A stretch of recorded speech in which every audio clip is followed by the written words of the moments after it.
كلوا من طيبات ما رزقناكم وما ظلمونا ولكن كانوا أنفسهم يظلمون.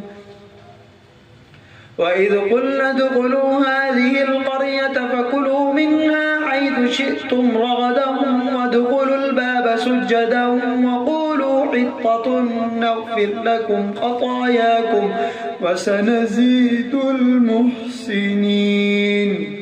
فبدل الذين ظلموا قولا غير الذي قيل لهم فأنزلنا على الذين ظلموا رجزا من السماء بما كانوا يفسقون. وإذ استسقى موسى لقومه فقلنا اضرب بعصاك الحجر فانفجرت منه 12 عينا قد علم كل أناس مشربهم كلوا واشربوا من رزق الله ولا تعثوا في الأرض